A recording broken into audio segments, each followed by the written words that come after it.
जाफोग्रा गैयामाथो बुहुमाव अनसायग्रा गैयामाथो बुहुमाव हेफाजाब होग्रा गावखौल' गाव सुबुङा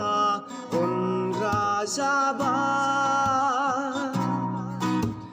गावनिल' गाव सुबुङा नायग्रा जाबाय गोरिब दुखिया हावरिया खोब अनग्राया गोमालांबाय